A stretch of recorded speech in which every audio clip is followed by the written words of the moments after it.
Hey there everybody, welcome back to the channel. Make sure you're subscribed and you hit that like button on the way in, and let's dive straight into the video. Alright, so today's video is sponsored by Corvus Belli.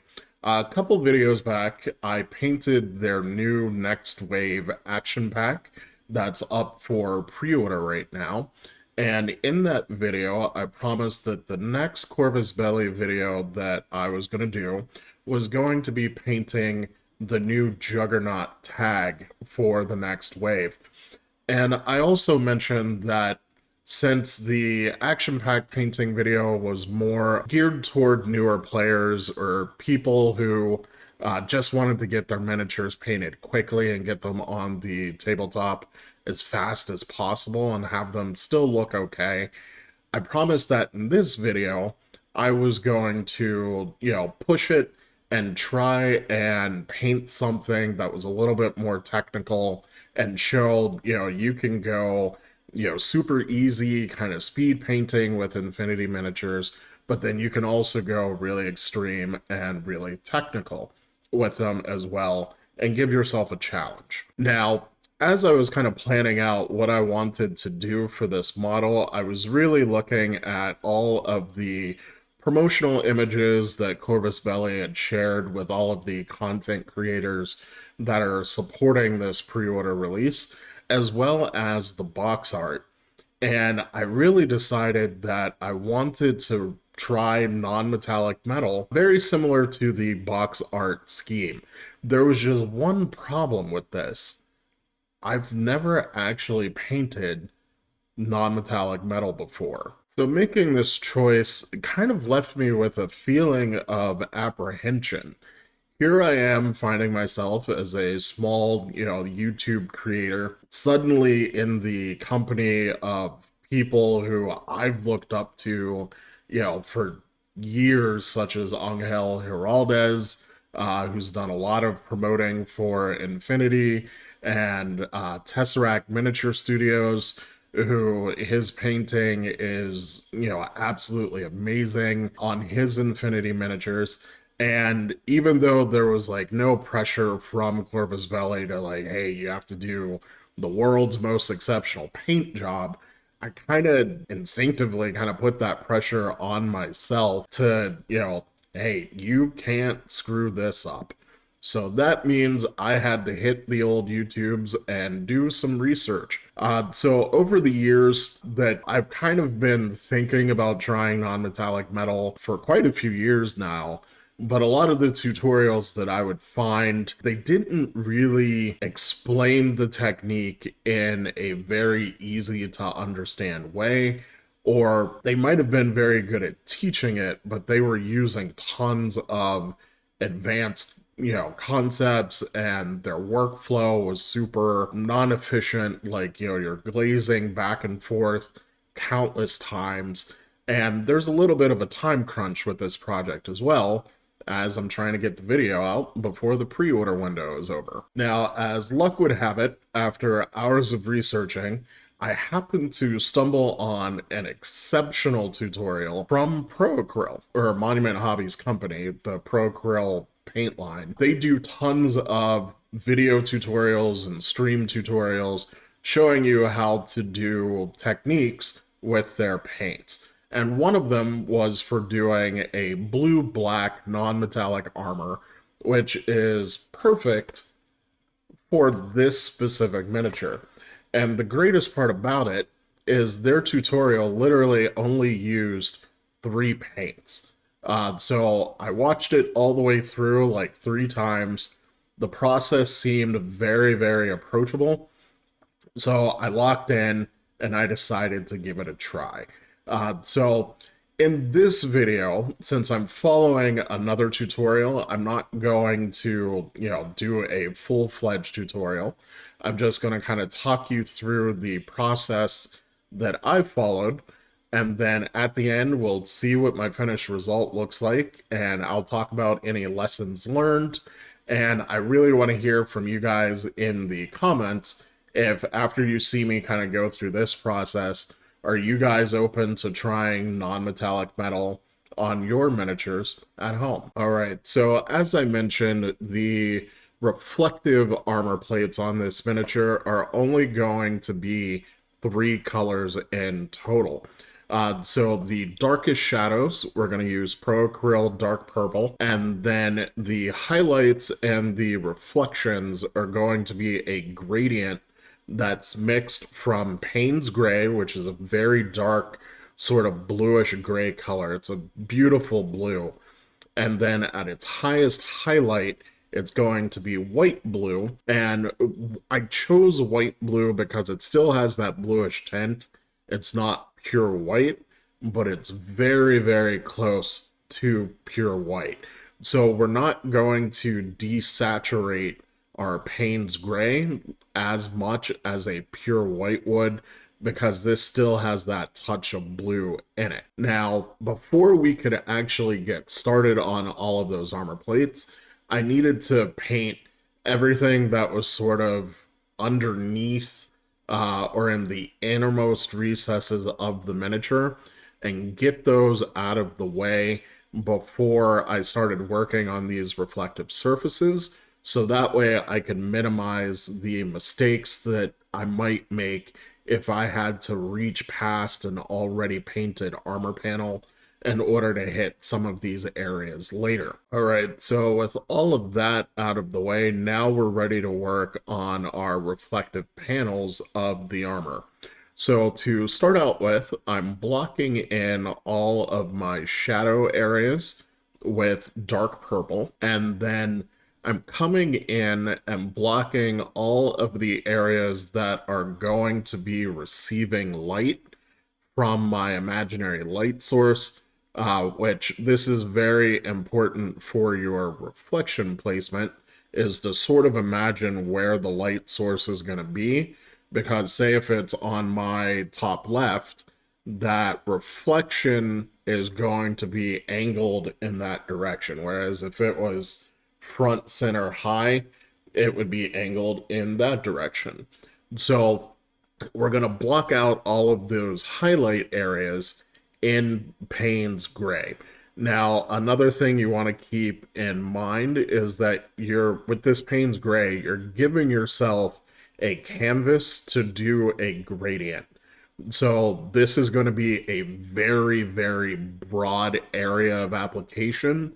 Anywhere where light would be hitting the miniature, you're going to want Payne's Gray in those areas. It's also worth mentioning that in following this tutorial from Monument Hobbies, at this point in the process, it's okay being messy.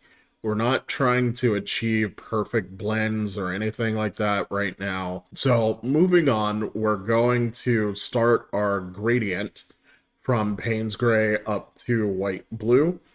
And all we're going to do is on the wet palette, make a couple of mixes of Payne's Gray and white blue, and literally just 2.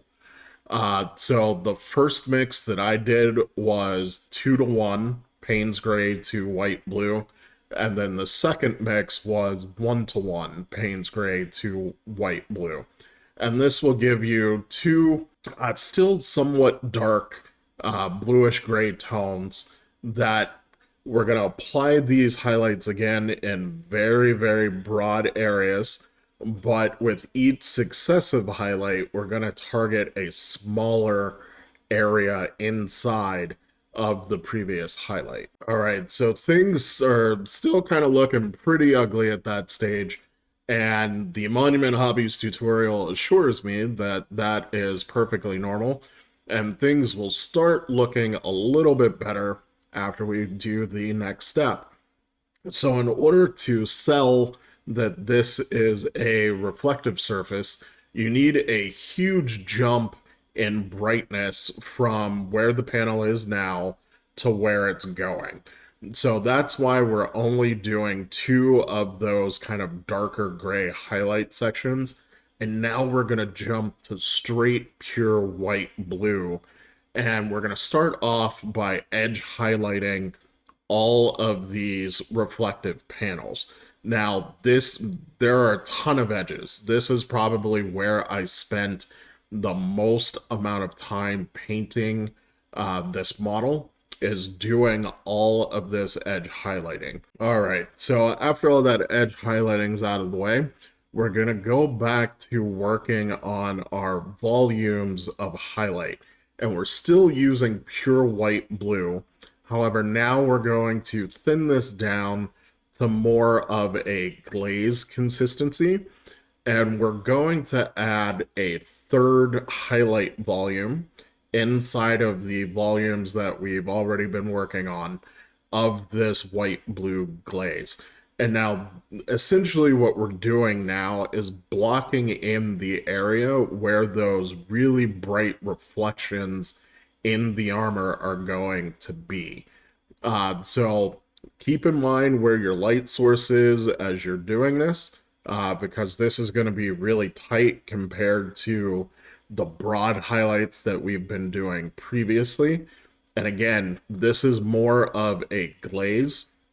So you want to make sure that your brush strokes are kind of all going in the same direction.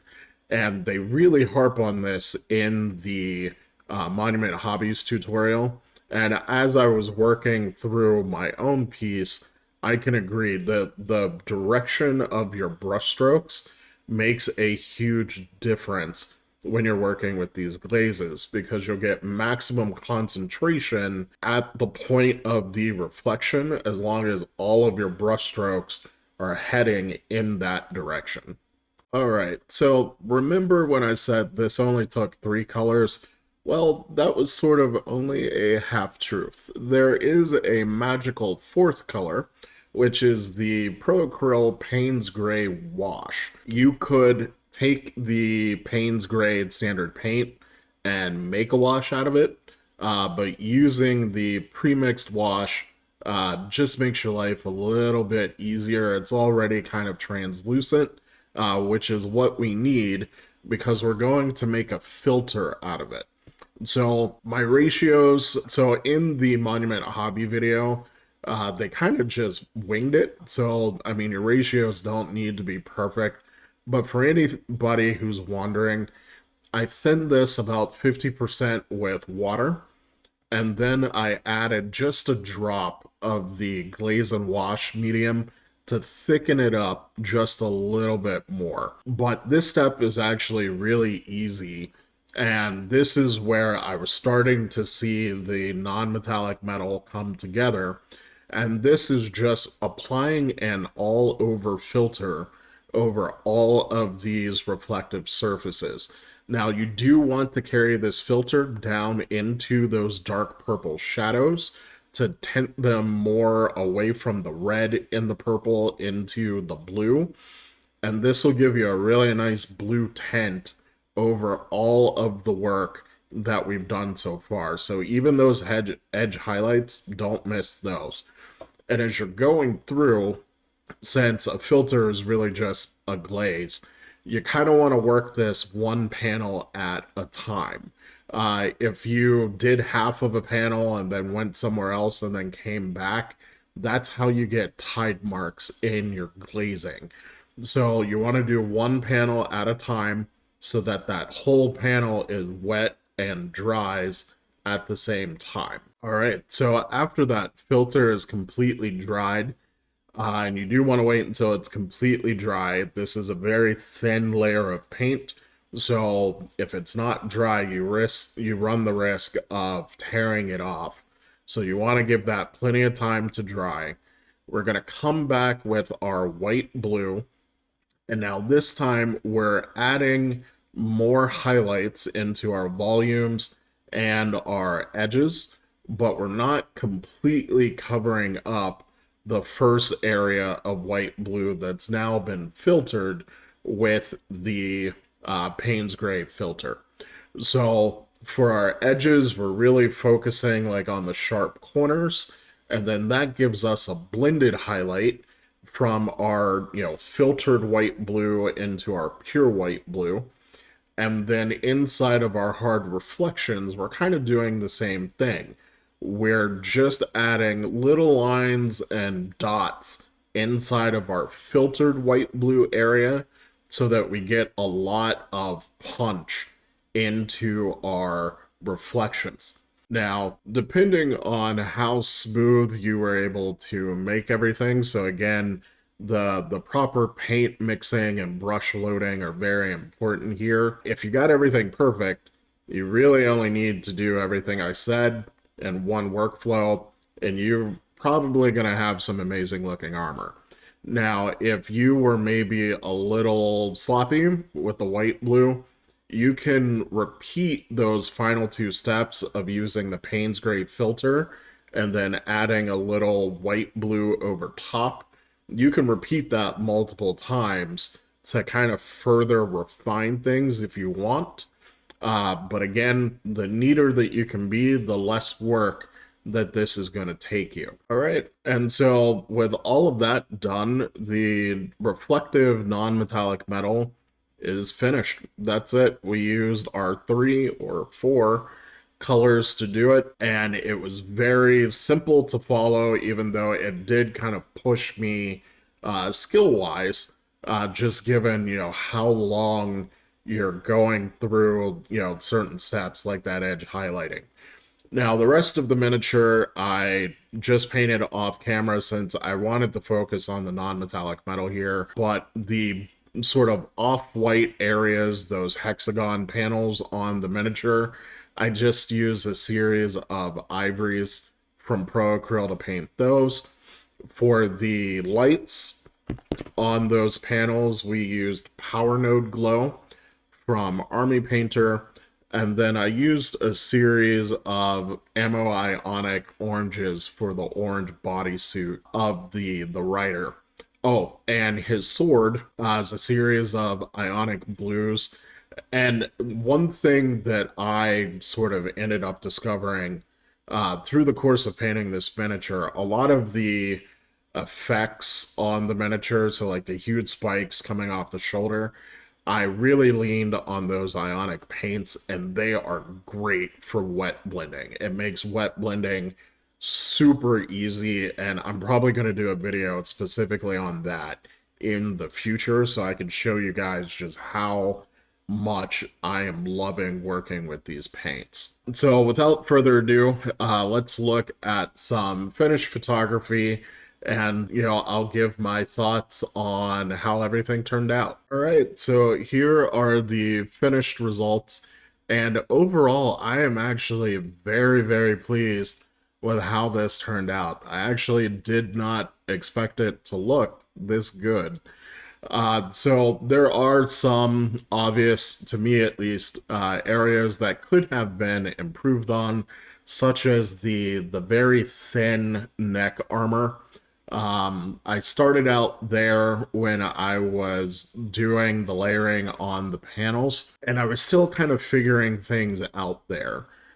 So the highlights are kind of chunky, and there was a lot more filtering kind of needed in those areas to tone everything down. But I used those lessons learned in doing the tail, which I am super proud of how that tail turned out. That tail, like, I didn't think that I'd be able to do that on my first attempt, and it just really goes to show like how great that Monument Hobbies tutorial was, that I was able to follow that and just using your fundamental techniques, your layering, your glazing, your edge highlighting, and you're able to combine that with sort of that object source lighting theory and make something that looks really, really good. So let me know what you guys think about the non-metallic metal down in the comments.